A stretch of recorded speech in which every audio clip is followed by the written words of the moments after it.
Hello to all my friends out there. So I'm baking some bread, but I wanted to mention something.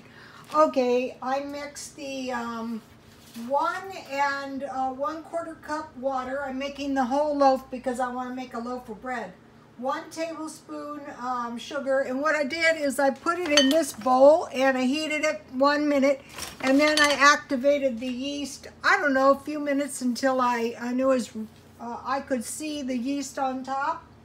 And then I had in my stockpile this flour and this flour. So I put about 2/3 cup wheat because I have found I don't really care for too much wheat, but I want to get some wheat. I used my sugar out of my sugar bowl. And so now I have a little, see how my bread is almost in a loaf? So, okay, this is my corn flour. I'm just going to use my little bit of corn flour. So what I'm doing is I'm using my leftovers. I'm making bread because I'm going to make some, a little fried meal. And I want some homemade bread. So now see how I'm stirring the bread around, and it's almost creating a dough by itself. It's almost a loaf of bread. This is my corn flour, what little bit I have left. And as soon as it's pretty much a loaf of bread anyway, then what I'm going to do, see, it's pretty much of a bread dough consistency.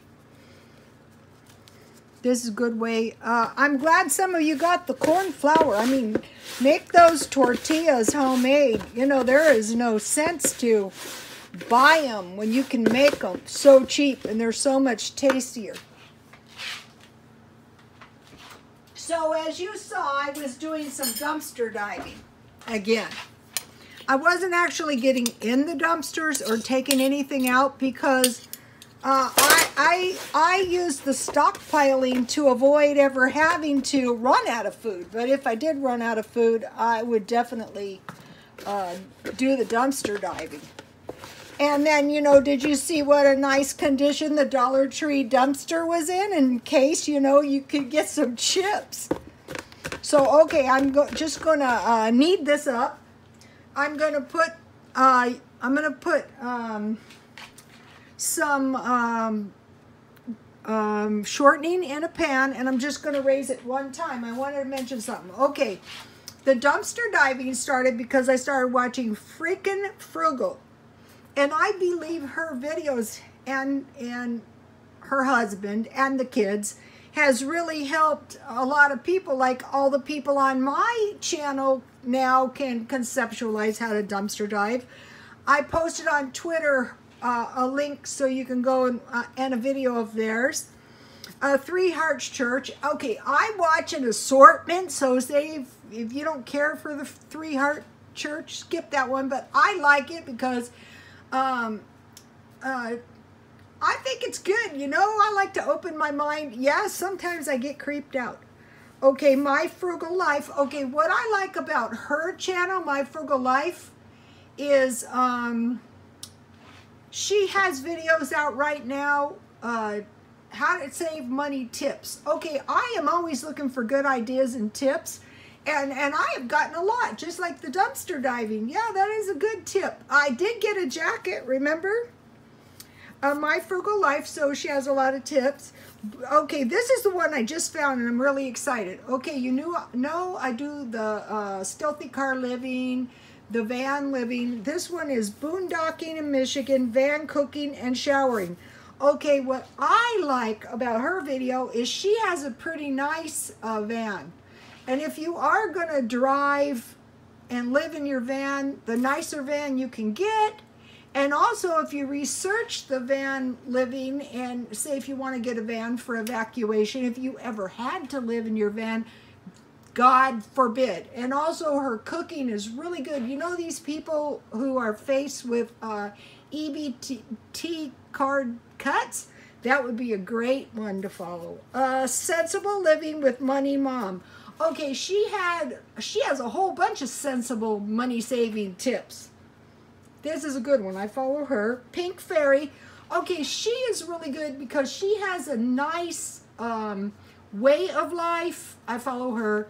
You know, she's home. She's taking care of the kids and the dogs and making dinner. And that's one good way to save money is cook at night. And then I watch Prepper Princess. I subscribe to her.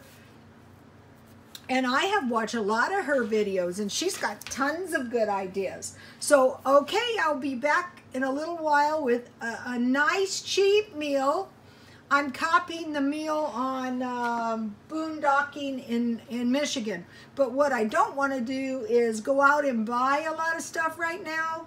I'm just eating my stockpile. I bought a little food for my stockpile, and I want to mention something.